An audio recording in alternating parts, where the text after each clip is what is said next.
Line ಟಿವಿಗೆ ಸ್ವಾಗತ. ನಾನು ಬಸವರಾಜ್. 40 ಶಾಸಕರು ಭರ್ತಿ 40 ಶಾಸಕರು ಕೇಂದ್ರ ಗೃಹ ಸಚಿವ ಅಮಿತ್ ಶಾ ಅವರ ಸಂಪರ್ಕದಲ್ಲಿ ಇದ್ದಾರೆ ಅನ್ನುವಂತಹ ಒಂದು ಸ್ಫೋಟಕ ಸುದ್ದಿ ವಿಷಯ ಚರ್ಚೆ ಆಗ್ತಿರುವಂಥದ್ದು. ಬೆಳಗಾವಿಯ ಚಳಿಗಾಲದ ಅಧಿವೇಶನದ 3ನೇ ದಿನ ಕೂಡ ಒಂದು ಜಂಗಿ ಕುಸ್ತಿ ನಡೀತಿದೆ, ಸರ್ಕಾರ ವರ್ಸಸ್ ವಿಪಕ್ಷ ಅಂತ. ಇದರ ಆಚೆಗೆ 3 ನಾಯಕರು ಅಮಿತ್ ಶಾ ಅವರ ಸಂಪರ್ಕದಲ್ಲಿದ್ದಾರೆ. ವಿಶೇಷ ಅಂದರೆ ಆ 40 ಶಾಸಕರು ಇಂಥವರೇ ಬೇಕು ಅಂತ ಲೀಸ್ಟ್ ಮಾಡೋದಕ್ಕೆ ಅವರಿಗೆ ಸಹಾಯ ಆಗಿದ್ದು ಇತ್ತೀಚೆಗೆ 6 ತಿಂಗಳ ಹಿಂದೆ ಕಾಂಗ್ರೆಸ್ ಕಚೇರಿಯಲ್ಲಿ 1-to-1 ಶಾಸಕರ ಜೊತೆಯಲ್ಲಿ ಕೇಂದ್ರದ ಕಾಂಗ್ರೆಸ್ನ ಹಿರಿಯ ನಾಯಕ ಅಭಿಪ್ರಾಯ ಸಂಗ್ರಹಿಸಿದ್ರು. ಆ ಅಭಿಪ್ರಾಯ ಸಂಗ್ರಹಿಸಿದ ರಿಪೋರ್ಟ್ ಇತ್ತಲ್ಲ, ಆ ರಿಪೋರ್ಟ್ ಬಿಜೆಪಿಯ ಕೈ ಸೇರಿದೆ. ಆ ರಿಪೋರ್ಟನ್ನಿಟ್ಕೊಂಡು ಈಗ 40 ಶಾಸಕರನ್ನು ಒಟ್ಟುಗೂಡಿಸಿರುವಂಥದ್ದು. ಹಾಗಿದ್ರೆ ಆ ಡಾಕ್ಯುಮೆಂಟನ್ನು, ಆ ರಿಪೋರ್ಟನ್ನು ಬಿಜೆಪಿಗೆ ತಲುಪಿಸಿದ್ಯಾರು? ಸುತ್ತಿ ಬಳಸಿ ಹೇಳೋದೇನಿಲ್ಲ. ರಣದೀಪ್ ಸಿಂಗ್ ಸುರ್ಜೇವಾಲಾ ಅವರು 1-to-1 ಶಾಸಕರ ಜೊತೆಯಲ್ಲಿ ಮಾತಾಡಿ, ನಿಮಗೆ ಬೇಕಾ ಬೇಡವಾ, ಸಿದ್ದರಾಮಯ್ಯ ಅವರೇ ಸಾಕಾ, ಡಿ ಕೆ ಶಿವಕುಮಾರ್ ಅವರು ಬೇಕಾ, ಡಿ ಕೆ ಶಿವಕುಮಾರ್ ಅಂತ ಹೇಳಿ ಅಂತೆಲ್ಲ ಏನೆಲ್ಲ ಹೇಳಿರಬಹುದು. ರಣದೀಪ್ ಸಿಂಗ್ ಸುರ್ಜೇವಾಲಾ ಕರ್ನಾಟಕ ರಾಜ್ಯ ಕಾಂಗ್ರೆಸ್ ಉಸ್ತುವಾರಿ, ಅವರು ಸಿದ್ಧಪಡಿಸಿದ ರಿಪೋರ್ಟ್ ಅಮಿತ್ ಶಾ ಅವರ ಕೈ ಸೇರಿದೆ. ಆ ರಿಪೋರ್ಟನ್ನು ಅವರಿಗೆ ಸಬ್ಮಿಟ್ ಮಾಡಿದ್ದು ಮತ್ತು 3 ಟೀಮ್ಗಳ ಲೀಸ್ಟ್ ಕೊಟ್ಟಿದ್ದು ಒಬ್ಬ ನಾಯಕ. ಈ ಹಿಂದೆ ಕಾಂಗ್ರೆಸ್ JDS ಮೈತ್ರಿ ಸರ್ಕಾರವನ್ನು ಕೆಡವಿ ಬಾಂಬೆಯಲ್ಲಿ ಕೂತು ಯಡಿಯೂರಪ್ಪ ಅವರ ಸರ್ಕಾರವನ್ನು ತಂದಂತಹ ನಾಯಕ ಈಗ ಆ 3 ಟೀಮ್ಗಳಲ್ಲಿ 15 ಜನ 15 ಜನ 10 ಜನ ಅಂತ 40 ಜನರು ನಿಮಗೆ ಯಾವಾಗ ಬೇಕಾದರೂ ಸಿದ್ಧ ಇರ್ತಾರೆ. ಆದರೆ ಸಿದ್ದರಾಮಯ್ಯ ಅವರ ಸರ್ಕಾರನ ಕೆಡವೋದಕ್ಕ ಅಥವಾ ಡಿ ಕೆ ಶಿವಕುಮಾರ್ ಅವರಿಗೆ CM ಸ್ಥಾನ ಸಿಗದಂತೆ ನೋಡ್ಕೊಳ್ಳೋದಕ್ಕ? ಆದರೆ ಪಕ್ಕಾ ಪ್ಲಾನ್ 40 ಶಾಸಕರನ್ನ ಎನಿ ಟೈಮ್ ಕರ್ಕೊಂಡ್ಬರಬಹುದು. ಕಾಂಗ್ರೆಸ್ ಹೈಕಮಾಂಡ್ ಯಾವ ನಿರ್ಧಾರ ತಗೊಳ್ಳುತ್ತೆ ಆ ನಿರ್ಧಾರವನ್ನು ಆಧರಿಸಿ 40 ಶಾಸಕರ ಪಟ್ಟಿ ನಿಮಗಿದೆ. ನೋಡಿ, ಈ ಪಟ್ಟಿಯಲ್ಲಿ ಇತ್ತೀಚಿನ ಕೆಲವು ಬೆಳವಣಿಗೆಗಳನ್ನು ಸೂಕ್ಷ್ಮವಾಗಿ ನೋಡಿದ್ರೆ ಆ 3 ಲೀಡರ್ಸ್ ಯಾರು ಅನ್ನೋದು ಗೊತ್ತಾಗುತ್ತೆ. KM ರಾಜಣ್ಣ ಅವರ ಪುತ್ರ ರಾಜೇಂದ್ರ ರಾಜಣ್ಣ ಅವರು ಇತ್ತೀಚೆಗೆ ಅಮಿತ್ ಶಾ ಅವರನ್ನು ಭೇಟಿ ಮಾಡಿದ್ರು, ಸೋಮಣ್ಣ ಅವ್ರನ್ನ, ಸಾಕಷ್ಟು ನಾಯಕರನ್ನು ಭೇಟಿ ಮಾಡಿದ್ರು.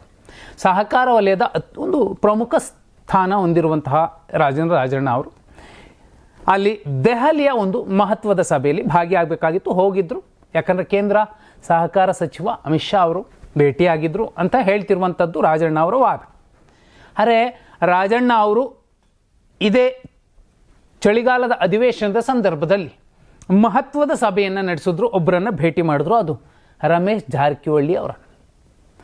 ರಮೇಶ್ ಜಾರಕಿಹೊಳಿ ಹಾಗೂ ರಾಜಣ್ಣ ಇಬ್ಬರೂ ಕೂಡ ಒಂದೇ ಸಮಾಜಕ್ಕೆ ಸೇರಿದವರು, ಸಮಾನ ದುಃಖಿಗಳು, ಸಮಾನ ದ್ವೇಷ ಹೊಂದಿರುವಂಥವರು. ಅವರು ಪರಸ್ಪರರು ದ್ವೇಷಿಗಳಲ್ಲ. ಅಂತಹ ನಾಯಕರು ಈಗ ಈ ಲಿಸ್ಟ್ನಲ್ಲಿ ಇದ್ದಿರಬಹುದಾ? ಕಾರಣ ಇಷ್ಟೇ, ರಣದೀಪ್ ಸಿಂಗ್ ಸುರ್ಜೇವಾಲಾ ಅವರು ಅವತ್ತು ರಿಪೋರ್ಟ್ ಸಬ್ಮಿಟ್ ಮಾಡಿದಾಗ ಬಹುಪಾಲು ಮಾಧ್ಯಮಗಳಲ್ಲಿ ಚರ್ಚೆ ಆಗಿತ್ತು. ಬೆಂಗಳೂರು ಹಳೆ ಮೈಸೂರು ಭಾಗದ ಸುಮಾರು 40 ಶಾಸಕರ ಲಿಸ್ಟ್ ಪಟ್ಟಿ ಇತ್ತು. ವಿರೋಧಿಸಿದವರು ಅಥವಾ ಅಪಸ್ವರ ಎತ್ತಿದವರು, ಇಲ್ಲ ನಮಗೆ ಸಿದ್ದರಾಮಯ್ಯವರ ಬದಲಿಗೆ ಡಿ ಕೆ ಶಿವಕುಮಾರ್ ಅವರು ಆಗಬೇಕು, ಆದರೂ ಒಳ್ಳೆಯದು ಅನ್ನುವಂತಹ ಮಾತುಗಳನ್ನು ಕೆಲವರು ನೇರವಾಗಿ, ಇನ್ನು ಕೆಲವರು ಮಧ್ಯೆ ಅಡ್ಡಗೋಡೆ ಮೇಲೆ ದೀಪ ಇಟ್ಟಂತೆ ಮಾತಾಡಿದವರು, ಇನ್ನೂ ಕೆಲವರು ಸಣ್ಣದೊಂದು ಸುಳಿವನ್ನು ಕೊಟ್ಟವರು. ಇಂತಹ 40 ಶಾಸಕರ ಪಟ್ಟಿ ಇತ್ತು.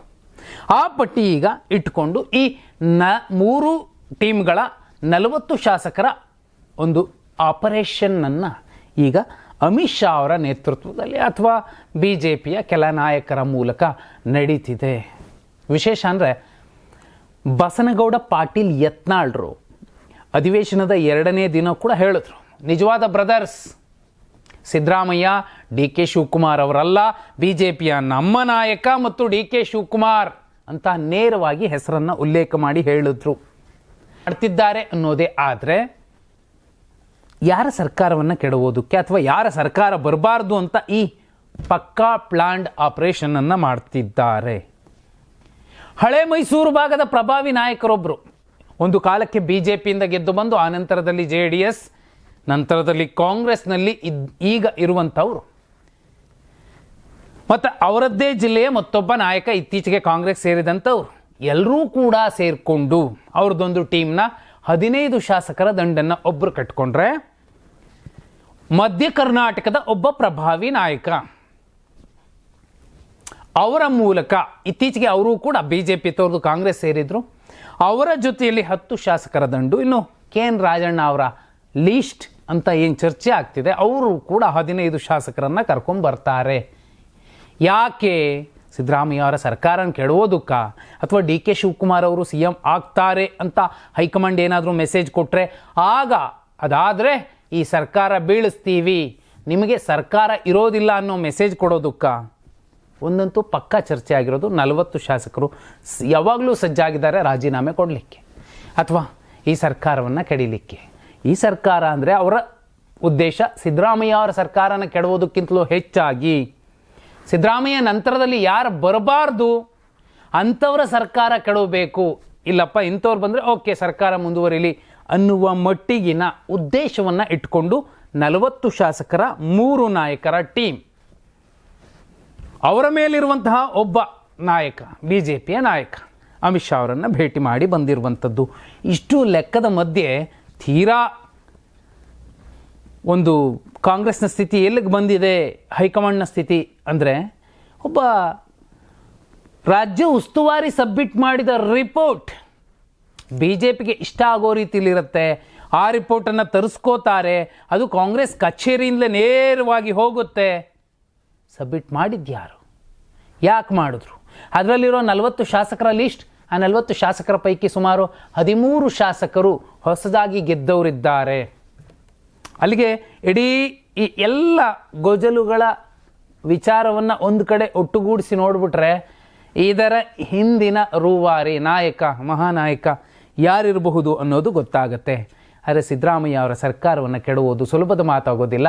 ಆದರೆ ಅವರನ್ನು ಇಳಿಸಿದ್ರೆ ಈ ಸರ್ಕಾರ ಇರೋದಿಲ್ಲ ಅನ್ನೋ ಮೆಸೇಜನ್ನೇ ಇವರೆಲ್ಲರೂ ಕೂಡ ಕೊಡ್ತಿದ್ದಾರೆ. ಹಾಗಿದ್ರೆ 40 ಶಾಸಕರ ಪೈಕಿ 3 ಟೀಮ್ಗಳ ಲೀಡರ್ ಯಾರ್ಯಾರಿರಬಹುದು? DK ಶಿವಕುಮಾರ್ ಅವರು ಇನ್ನೂ ಕೂಡ ಮುಖ್ಯಮಂತ್ರಿ ಆಗುವ ಕನಸು, ಆಸೆ, ಇರಾದೆ, ಬಯಕೆ ಇಟ್ಕೊಂಡಿದ್ರೆ ಅದಕ್ಕೆ ಕಾರಣ ರಣದೀಪ್ ಸಿಂಗ್ ಸುರ್ಜೇವಾಲಾ ಅವರು ಇದ್ದಿರಬಹುದಾ? ಕಮೆಂಟ್ ಮಾಡಿ.